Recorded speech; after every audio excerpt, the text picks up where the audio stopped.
Hi, folks. Welcome back to this amazing episode from the Winning Edge Talks podcast. All of you must be glued to the television watching the thrilling football World Cup that is happening at Qatar.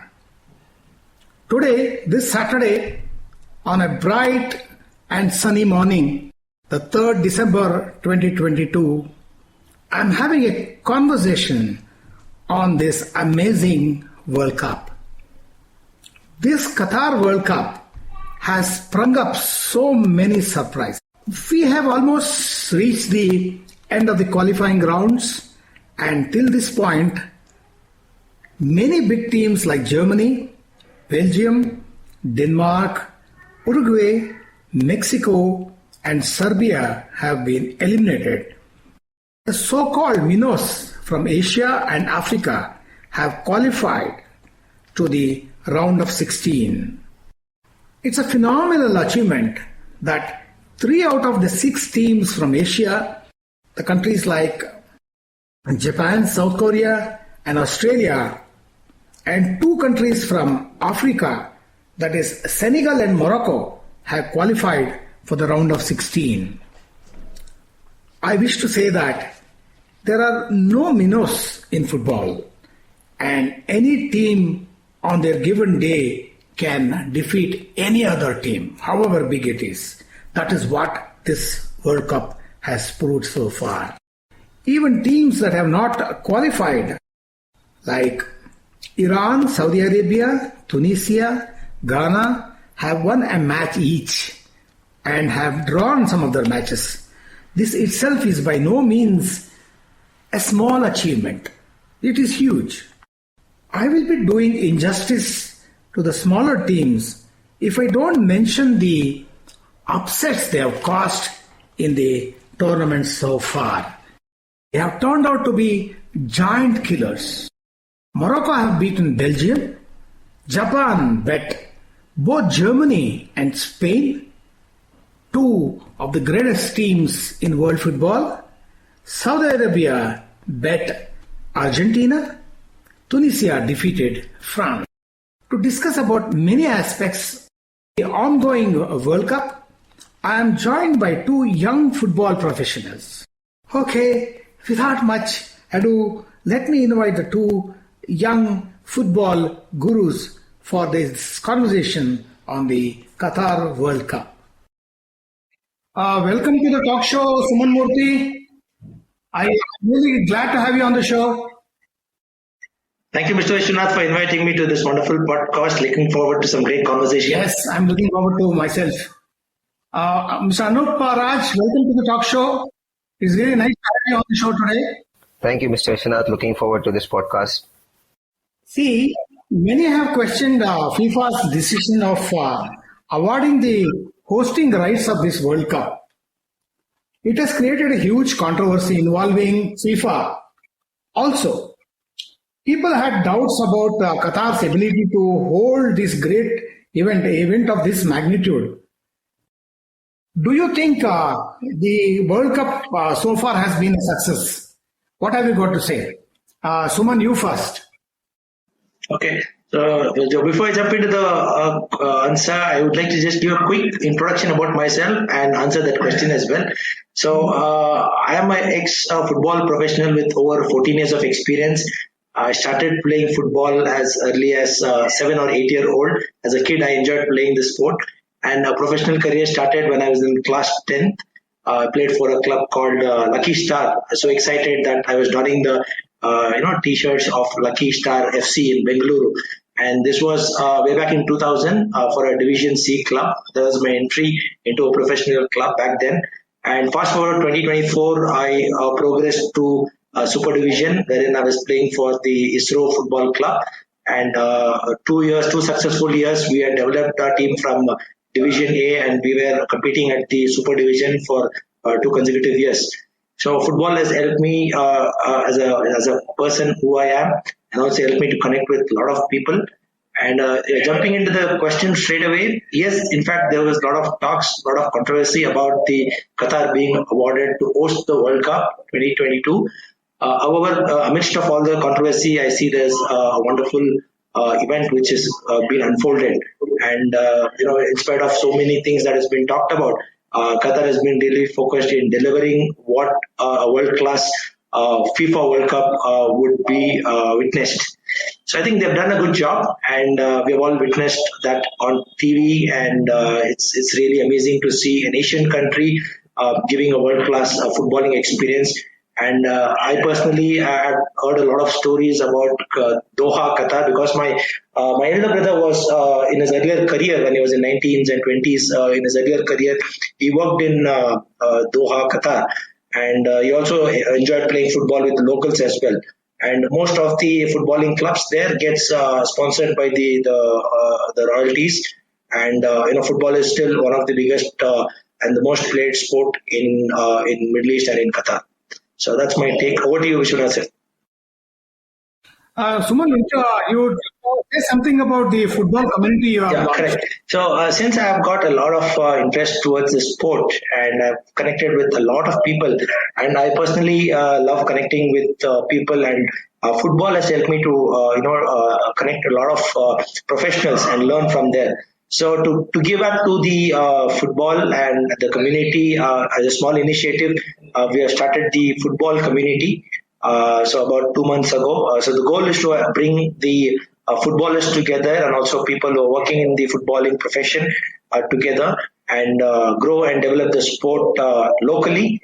And they say, right, if you do something regionally or locally, you can make an impact globally. Someday along the way, we can grow bigger, and we can make a bigger impact to the footballing community as well. So now we are close to a 100-member community, where we have coaches, players, and experts who will be advising the professionals as well. Even Vishwanath sir is part of the community, and we will be having a lot of traction in this football community as well. Thank you, Suman.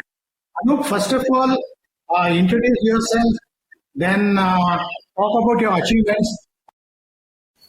I've been playing for professional football for the past decade.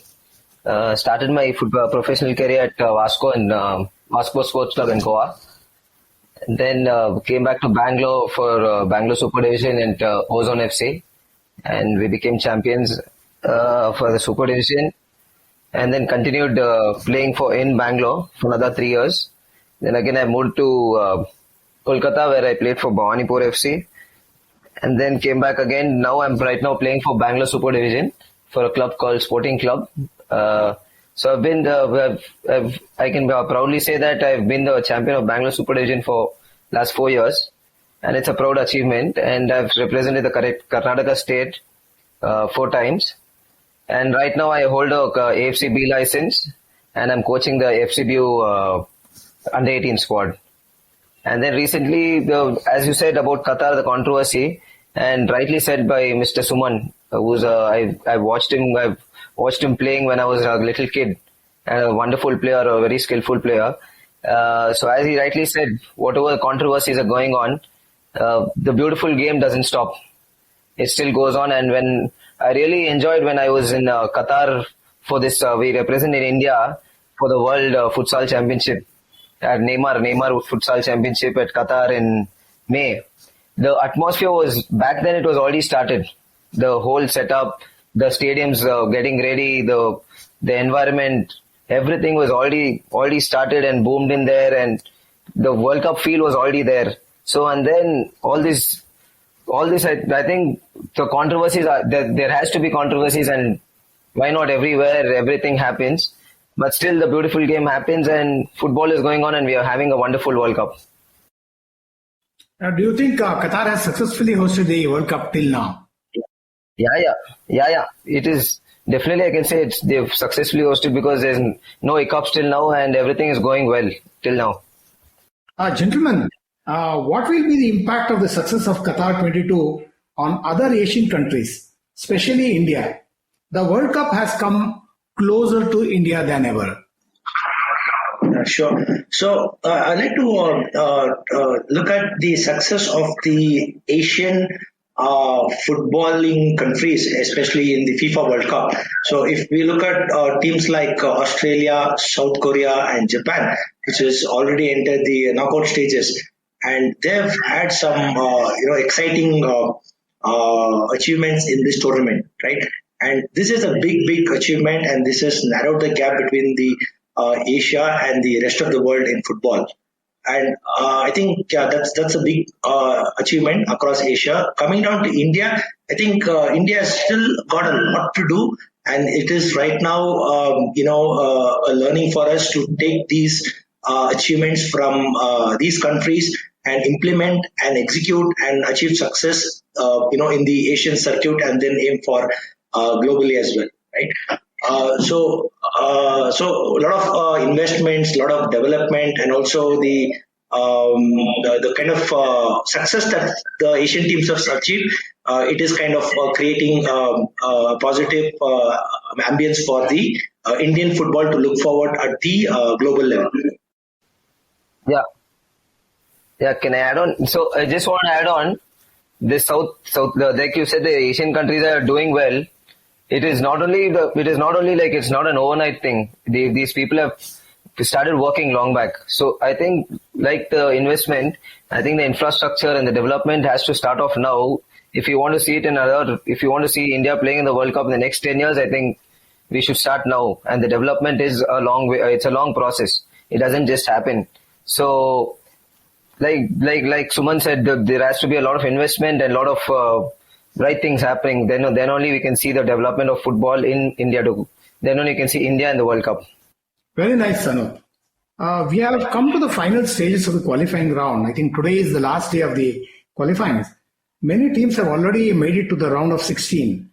The highlight of this World Cup has been the performance of the Asian and the African countries. What are the reasons for the stupendous success of the Asians and African countries? And what are the reasons for the elimination of the European teams in the qualifying stage? So meantime, I would like to answer that question, sir.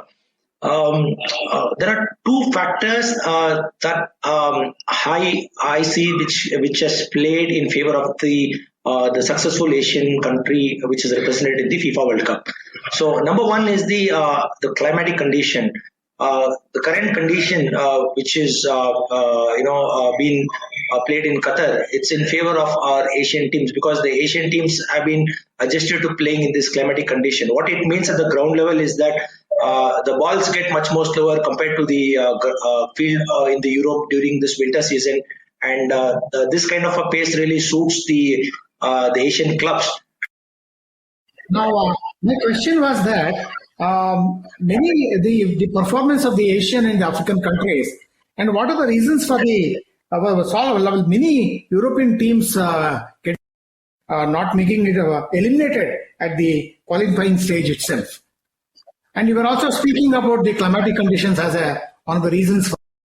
Okay, Anup, you already answered about why the Gulf countries and the Asian countries have been doing well. 3 out of 6 participants from Asia have qualified.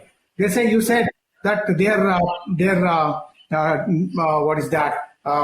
started 10 years ago. Their planning and execution, everything started 10 years ago. Now coming to European countries, why many top teams have got eliminated in the qualifying stage, and they're not performing to the expectations. And Suman also said that the climatic conditions in Qatar, even though it is being played in winter, even though that might have affected the European teams. So because they have to practice out in the sun, that might have also affected them. Now, please come out with your opinion on why there's a decline in the standard of European football. I wouldn't say the standards have come down, but I would say the standards of the other teams also have improved. They've come up to a high level. And European countries, the European teams, the problem is most of them, the World Cup, if you see, it happens during June, July and August. That before the season starts. But now it's very big season and most of the players are already playing a lot of football, and maybe they must have overworked in their club football because they have to represent themselves at the topest level. So fatigue might come in, and maybe they'll hit their peak fitness too early, and then maybe that is it's about the physical conditions as well. More than climate, I would agree the climatic conditions is good, but the physical conditions of the players also matters more than that. And like I said, it's not the downfall of the European teams. The good thing is that you never know. You can't say this World Cup. We can never say who's the underdog. So you can never expect any result. Like Mr. Suman said, nothing is impossible.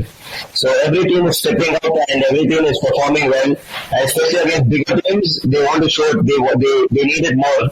So they're showing up to the next level there. Okay, gentlemen, the next World Cup in 2026 will be jointly hosted by the North American and South American countries. Now, and in that World Cup, in the upcoming 2026 World Cup, instead of 32, 42 teams are going to participate.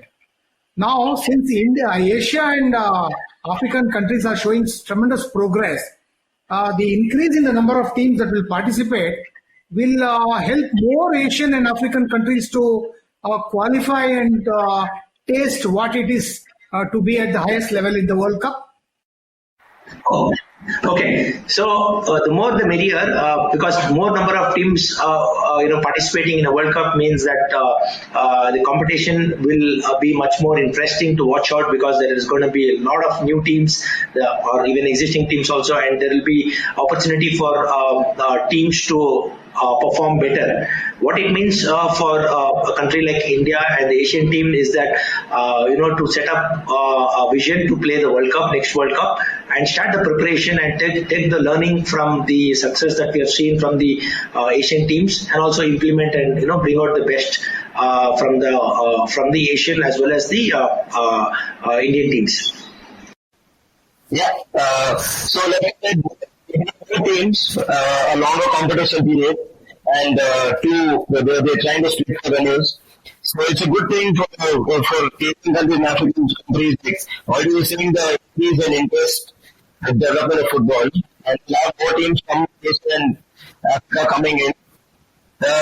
Like I said before, I would love to see India be playing in the World Cup next time, the next World Cup, because there's no opportunity, and we need to just allow our players and prepare. Like Mr. Suman said, we need to have better infrastructure, better facilities.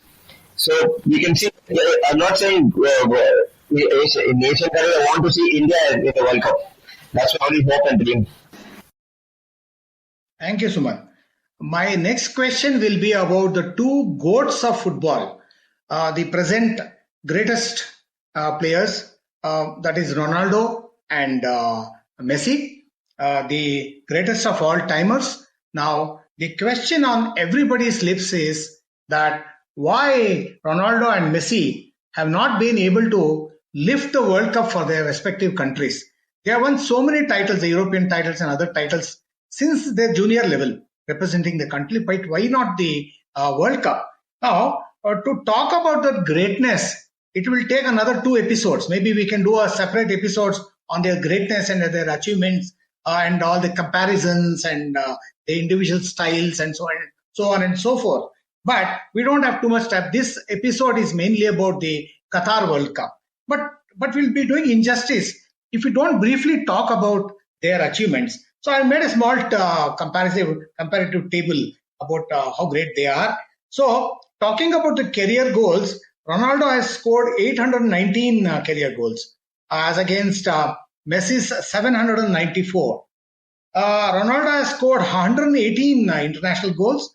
Messi has scored 93. And both have been representing in the World Cup since 2006. They both made their World Cup debut in 2006. They already experienced 5 World Cups between them. And both of them, according to the statistics available, both of them have scored 8 goals. I don't know which World Cup, which match they took this statistic from. Maybe plus or minus 1. They have definitely scored about 8 goals each. And when you talk about the Ballon d'Or, Ronaldo has had 6 Ballon d'Or titles as against Messi's 7. And Ronaldo has won 4 Golden Boot awards and Messi has won 5. So then there's another record. Ronaldo has the record of scoring one goal or more in all the 5 World Cups he has played. Maybe, I don't know, Messi may have missed in scoring a goal in one of the World Cup he has played. Maybe we have to dig a little deeper into that. Now, when you look at the records and statistics of the two great players, the statistics run so close, and that is why their rivalry is one of the biggest rivalries in the history of sports. Now, you can answer what I would like to know as a sports fan and as a football fan, why they have not been able to win the World Cup for their respective nations. Now, Ronaldo is already 37. This Qatar World Cup may be his last. Messi is 34 or 35. Maybe he can play one more World Cup. But both of them, having achieved so much, have been crowned so much, have been earned so much, and they are known to every football fan across the globe. But definitely they would love to end on a winning note in their career by lifting the World Cup. This will be their unfulfilled dream, which they want to fulfill. Italy are the current UEFA Euro Cup champions, and they were expected to do very well in this World Cup, but they have not even qualified to the finals of the World Cup, let alone enter the qualifying stages. What was the reason for this, Anu? Just adding another quick point, sir. This is just my own personal analysis. So in 2020, when COVID struck, Italy was the first country to be affected very badly, and in fact, so many people died due to COVID, unfortunately. And also the economy of Italy. If you look at Italy, they were one of the top 10 economies in the world. I think it's in the double digits right now. So the economy of the country has gone down. What it means for the country is that the priorities will change, the investments will change, and also whatever the capital and the resources that they will have, they will look at using it for their topmost priority at any given point of time.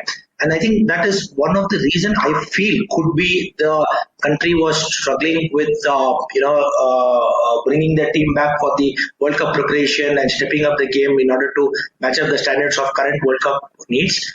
And the other thing is that it always, depends upon the performance of the players individually. Like Anup also mentioned that most of the Italian players were playing the domestic leagues, right? So playing across the country will help at a certain level, but playing outside the country in different regions in Europe or in the top playing, Europe is the hotbed for football. So that actually would have helped them to, be in the game. Very well said, sir. The statistics and records, yeah. That footballers, like I said, we don't play for records and the numbers. But then what is the good thing that we, in my generation, I was lucky enough, we Suman should agree, I think, that we have been seeing these two greats playing football. Watching these two legends was more than anything any football fan would ask for. So I wouldn't talk about who's good, who's bad, like you said, but then the good thing is, good thing and disheartening thing is that this is the last World Cup. These two great legends, along with another few other good players like Luka Modric and Sergio Busquets, this might be the last World Cup. The reason why I feel they're not able to lift the World Cup would be football is a team game, sir. So it is more than, it's not just an individual game like tennis or anything else where it just depends on one player. This is more of a team. The whole team has to play together, and now I feel. Now that the time for Argentina is better because as a team they've come up together and they've been playing together well, which has been lacking all these years. And Portugal also has been struggling with that. It's most of the time these two greats have brought them to a stage where they're in the World Cup and they're doing well in the World Cup, and then they falter at the semi-final or quarter-final stages. So now it's good because the players also are motivated because this might be the last World Cup. So they're also giving their all for them they want the World Cup, they want to win the World Cup for these legends.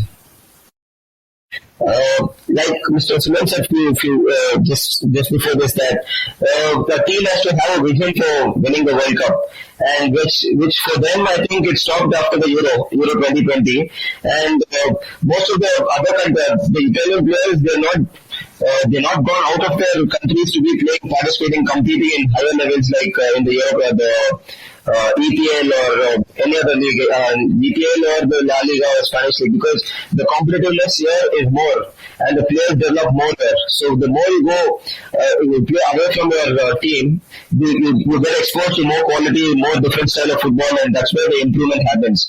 For the Italian team, most of them are just settled in they're settled in their own nutshell. So the spark which needed for the World Cup is not there.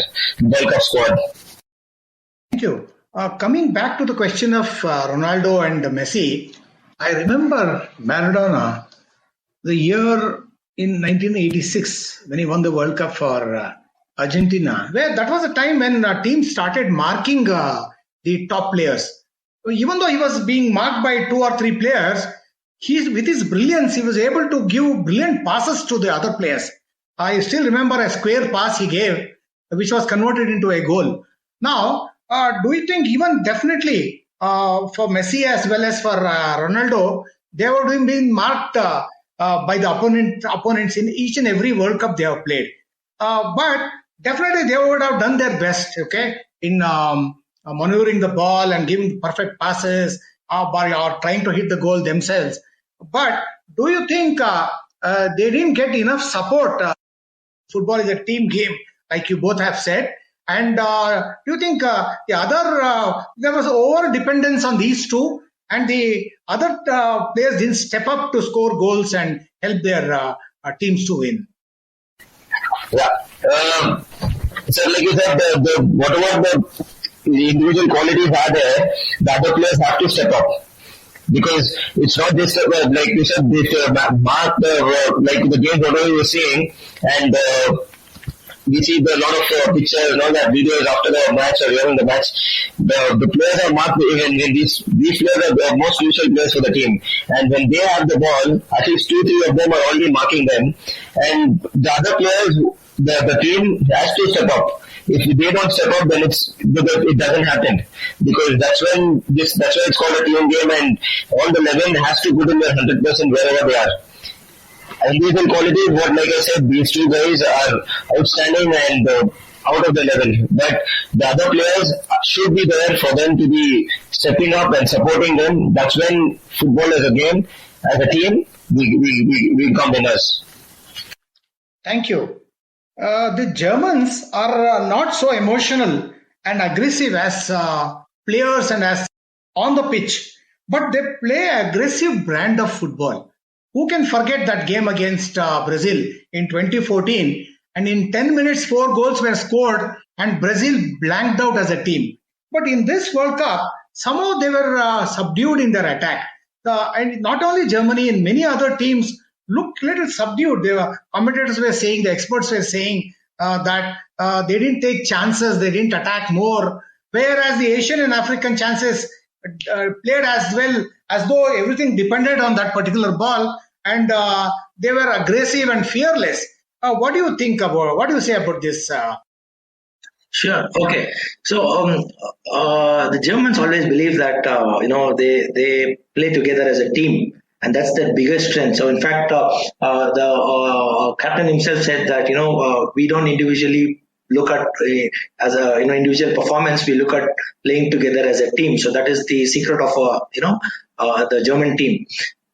Maybe it was for this particular World Cup, the opponents were having some better strategies in order to play a better football and have a better results than the Germans, and their precision and accuracy was lacking in terms of scoring goals, right? Because they were meant for scoring precise and accurate goals, and the main thing was the conversion was not happening. As a result, they were not able to achieve big results. I think that's my take on the German football. Mr. Anup, is there less pressure? Is there less pressure on the European and South American countries now that this World Cup is happening outside South America and Europe? Normally, we know how these countries are. So football is a religion, and whenever the World Cup happens in their backyard, these teams are expected to win. And when it happens in South America or in Europe, all the fans of every country travels over there, and we can see that fanfare, the festival, the atmosphere, the encouragement, the booing, so many things we can observe. Now that it's happening in Qatar, do you think these teams are less under pressure? So the pressure to performance will always be there, sir. In fact, even at the World Cup, every team undergoes that pressure. Yeah. Well, I certainly don't think so. They will be under less pressure, because they definitely will have a lot of pressure from their management, the coaches, and amidst of that, they will try to perform themselves. So, regardless of wherever they play, they definitely, even for big teams like Brazil and Argentina, they will have expectation, because they are one of the topmost contenders of the World Cup. And Kapil Dev once rightly said that, take pressure as pleasure and enjoy the game. And the sport has to be played as if you are playing like a child. Then you will be able to perform better under any pressure situation. Like you said, the whole world is just waiting for this big event, and everyone wants to see their countries doing well in the World Cup stage. The pressure, I don't think. So saying, like the pressure is there on the players for them to perform well, and they want their countries to win. So all the fans, the people, everyone want the country to win. Yeah. The pressure will definitely be there on the players, because this is one event which happens once in 4 years, and it's a very big stage, very big platform for the country to be showing as a footballing nation. So, and all the players are just dreaming for this, and they want to, and the pressure not only from the fans, not only from the coaches, the pressure within themselves will be there. Now it all comes down to the mentality where how they handle this pressure and how they want to perform at this big stage, how strong they're going to be and how good they want to play, and how they want their country to be doing well, and what they can win this World Cup for. How much it means, how much this World Cup means for them. It all comes down to how they handle this pressure and how they want to play.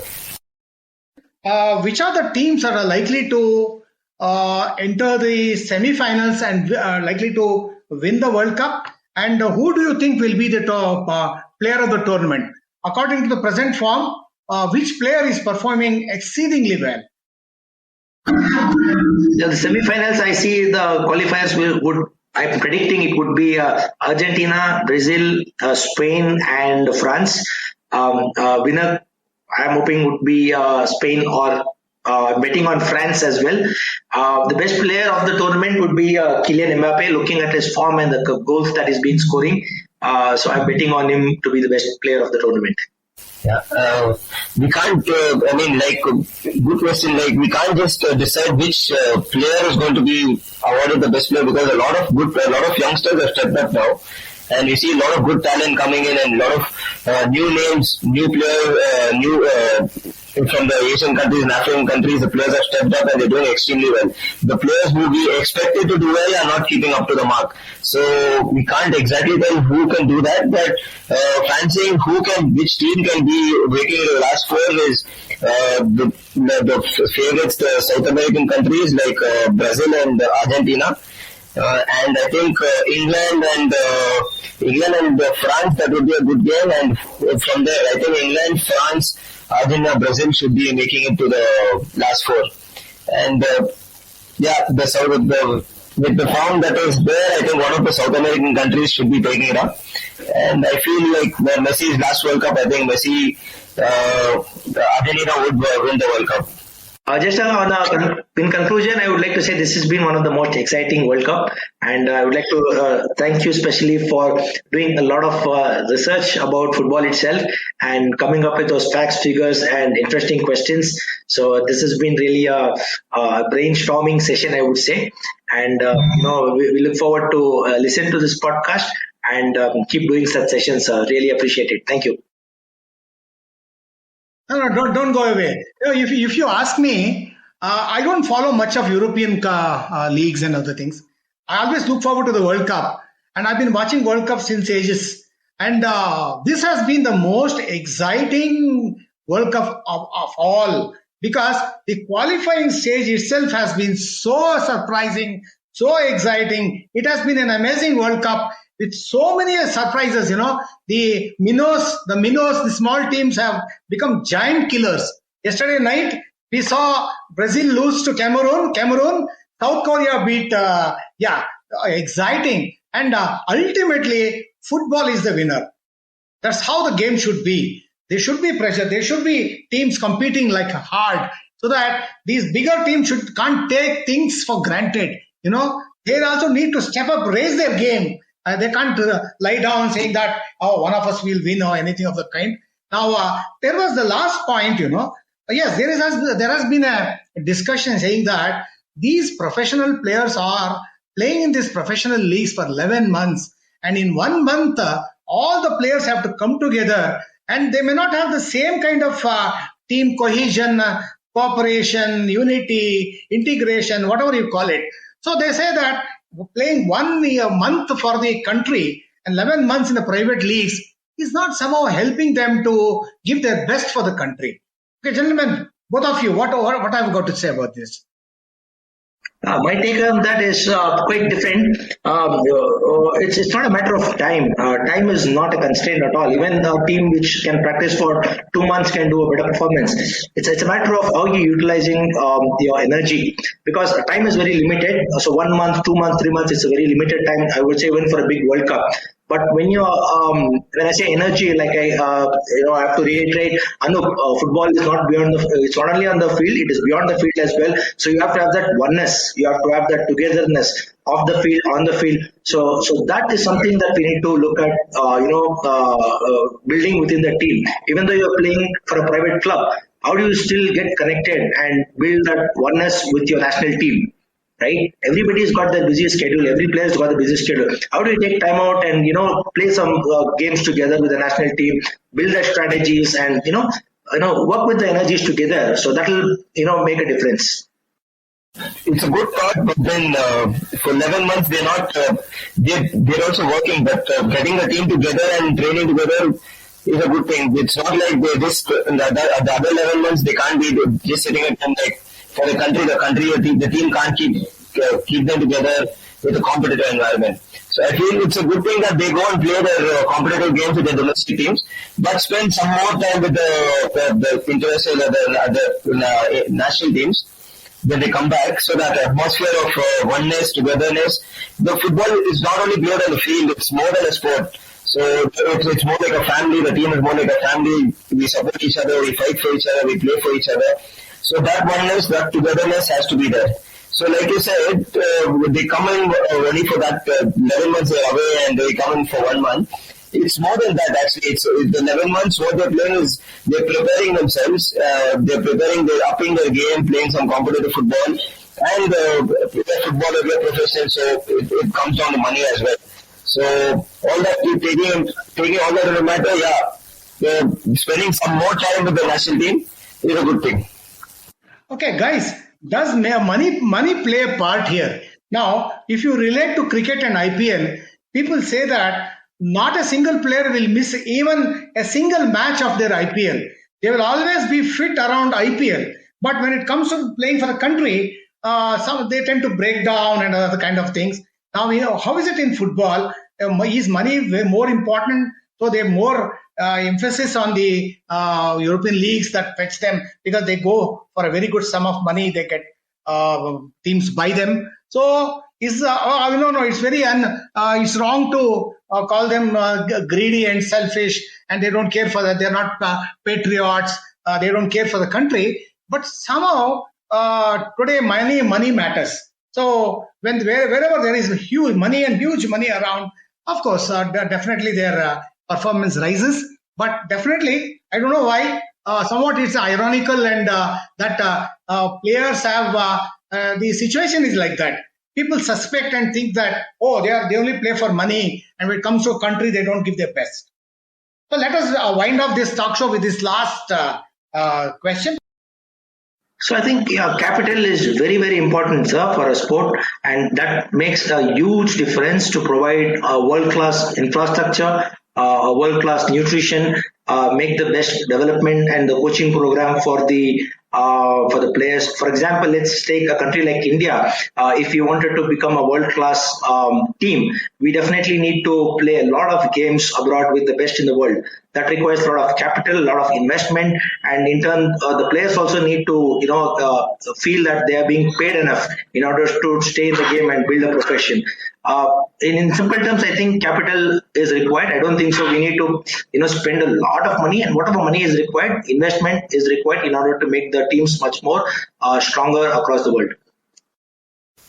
Just to add on that, not a lot of money, but it's all about how you take care of yourself. The money which you get, it's all about, it's your hard-earned money, and if you want to be in the game for a longer time, it's how you take care of yourself, how fit you want to be, and how long can you play. So the capital which is there, it's all about body. That's how long you can play for a longer time and play at the best level at your peak, be at your peak form. Okay, gentlemen, thank you for accepting my invitation and coming on this talk show. Both of you were very eloquent, very informative, and I am very sure that my listeners will enjoy listening to your views and your opinions. And thank you very much. Continue to enjoy this World Cup and continue to contribute with all your might to the game that you help grow, and give back yourself to the game that has helped you prosper. So thank you once again. We'll catch up soon with our next episode. Bye for now. Sir, thank you for hosting us. Thank you for hosting us, sir. Thank you so much. Thank you, thank you so much. Yeah, thank you.